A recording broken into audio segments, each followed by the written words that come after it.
वसई विरारसह संपूर्ण पालघर जिल्ह्यामध्ये उद्या मतदान होणार आहेत। राजकीय प्रचार संपला तरी आता सरकारी यंत्रणा कामाला लागलेली आहे।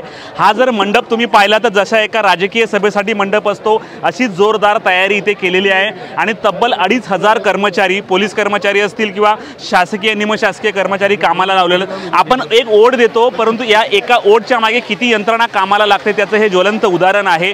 हे सगळे पडद्यामागचे सूत्रधार आहेत असं म्हटलं तरी चुकीचं ठरणार नाही, कारण आपल्या एका ओट मागे आजपासून आजचा पूर्ण दिवस आणि उद्याचा पूर्ण दिवस ही संपूर्ण यंत्रणा कामाला लागणार आहे। कारण पालघर जिल्ह्यामध्ये जवळपास जे आहेत 21,48,000 मतदार आहेत आणि हे मशीन्स जे आहेत, तुम्ही उद्या ज्या मतदान केंद्रावर वोटिंग करणार आहेत अशा मशीन सगळ्या ज्या आहेत मतदान केंद्राच्या अधिकाऱ्याच्या हातात दिलेल्या आहे। आणि तुम्ही ह्या बस जर बघितल्या तर जवळपास 185 बस प्रशासनाने इथे आणलेल्या आहेत आणि एका बसमध्ये जवळपास 7 मतदान केंद्र इथून रवाना होणार आहे। आज सकाळपासून ही यंत्रणा कामाला लागलेली आहे आणि आज संध्याकाळपर्यंत त्याला मतदान केंद्रात पोहोचावं लागणार आहे, कारण वाडा, मोखाडा, जव्हार या ठिकाणी त्यांना पोहोचायचं आहे। संपूर्ण यंत्रणा कामाला लागलेली आहे। मोठ्या प्रमाणावर पोलीस बंदोबस्त आहे। जर आपण पाहिलं तर वर कडकडीत ऊन आहे आणि परंतु ऊन जरी असलं तरी त्याची पर्वा न करता पोलीस कर्मचारी असेल, शासकीय निमशासकीय कर्मचारी असतील, आपल्याला कामाला लागलेले आहेत।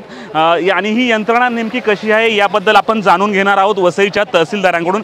या संपूर्ण यंत्रणेवर चर्चा करण्यासाठी वसईचे तहसीलदार आपल्याकडे आहेत। सर, काय सांगाल की कशा प्रकारे चोख बंदोबस्त आहेत आणि खरे अर्थाने पडद्यामागचे हे सूत्रधार आहेत, कशा प्रकारे काम सुरू आहे? वसई 133 साठी एकूण 348 मतदान केंद्र आहेत। या सर्व मतदान केंद्रावरती उद्या सकाळीपासून मतदान सुरू होणार आहे। तर त्याच्या प्रत्यक्ष मतदानासाठी जे निवडणुकीचं साहित्य आवश्यक आहे ते सर्व साहित्य आज आपण या ठिकाणी वाटप करत आहोत। पूर्ण 348 मतदान केंद्रांवरती प्रत्येक मतदान केंद्रामध्ये 5 जे बोथचे कर्मचारी आहेत ते प्लस 2 पोलीस शिपाई, याप्रमाणे 7 लोकांचा हा पूर्ण एका मतदान केंद्रासाठी असलेला कर्मचारी वर्ग आहे। तो आज आपण या ठिकाणाहून त्या मतदान केंद्रावरती पाठवत आहोत। त्यासाठी शासकीय वाहनं, जी GPS लावलेली शासकीय वाहनं आहेत त्यामार्फत यांना त्या मतदान केंद्रावरती पाठवले आहेत। जवळजवळ 180 आपल्याकडं छोट्या आणि मोठ्या बसेस आहेत की ज्याच्यावरती ही सगळी यंत्रणा जी आहे ती त्या मतदान केंद्रापर्यंत पोहोचेल। छोट्या काही कार्स आहेत ज्या आपण झोनल अधिकाऱ्यांना आणि पोलिसांना आपण दिलेल्या आहेत। असे एकूण 46 झोन आहेत। त्या सर्व झोनमध्ये आज हे सगळे कर्मचारी अधिकारी जाऊन पोहोचतील आणि मतदानाचं पूर्ण सेटअप तयार करून उद्या सकाळी मतदार राजाची वाट बघणार। पोलीस कर्मचारी काय सांगाल की मतदान केंद्रावर मोठ्या प्रमाणावर मशीन बंद पडण्याच्या घटना घडतात, उद्या जर अशी एखादी घटना घडली तर प्रशासन त्यासाठी सज्ज आहे आणि काय तयारी असेल? पूर्णतः प्रशासन सज्ज आहे। दुर्दैवानं कुठल्या ठिकाणी जर अशी घटना घडलीच तर त्या ठिकाणी आम्ही तात्काळ पोहोचून ते मशीन दुरुस्त करणं किंवा जर ते दुरुस्त होत नसेल तर ते रिप्लेस करण्याची देखील आम्ही पूर्ण तयारी ठेवलेली आहे। आमचे सर्व झोनल त्या अनुषंगाने त्यांना तयारी आम्ही करून घेतलेली आहे आणि तसं रिझर्व्ह मशीन देखील आम्ही पूर्णतः तयार ठेवलेलं आहे। सर, रणरणत ऊन आहे, या उन्हामध्ये किती कर्मचारी अक्षरशः कामाला लागलेले आहेत? कारण एक ओढ देतो त्यासाठी आपल्याला अवघा 1 मिनिट पण लागत नाही, परंतु या 1 मिनिटासाठी तुमची किती यंत्रणा कामाला लागलेली आणि लोकांना तुम्ही काय आवाहन कराल? पूर्ण जेव्हापासून आचारसंहिता लागू झालेली आहे तेव्हापासून 22 पालघरचं कामकाज सुरू झालं असल्यामुळे पूर्ण जिल्ह्यामधली शासकीय निमशासकीय यंत्रणा ही या निवडणुकीच्या कामासाठी लागलेली आहे।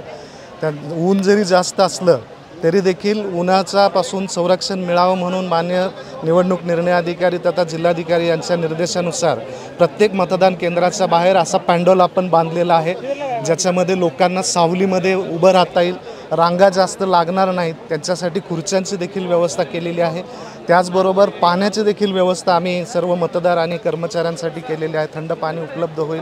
जर दुर्दैवानं एखाद्या मतदाराला उन्हाचा त्रास होत असेल तर त्या ठिकाणी त्यांना वैद्यकीय उपचार देखील आपण उपलब्ध करून देत आहोत। ग्रामीण भागामध्ये, शहरी भागामधले जेवढे मेडिकलचा स्टाफ आहे तो सगळा स्टाफ देखील आपण ह्या मतदान केंद्रावरती डिप्लॉय केलेला आहे।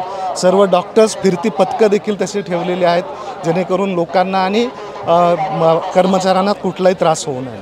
खरोखरच की आपला एका मतामागे किती यंत्रणा कामाला लागते हे आम्ही तुम्हाला दाखवलेलं आहे. त्यामुळे माझं वसई विरारकरांना आव्हान आहे की उद्या रणरणत ऊन असेल तरी संध्याकाळी 7 वाजेपर्यंत, सकाळी 7 ते संध्याकाळी 6 वाजेपर्यंत तुम्ही घरातून बाहेर पडा, आळस करू नका, आपलं एक मत वाया घालू नको, कुठल्याही पक्षाला द्या, कोणालाही द्या, पण तुमच्या मागे जी यंत्रणा कामाला लागली आहे त्यांचं काम सत्कारणी लावा, कारण तुमचं एक मत जे आहे हे निर्णायक ठरू शकतं.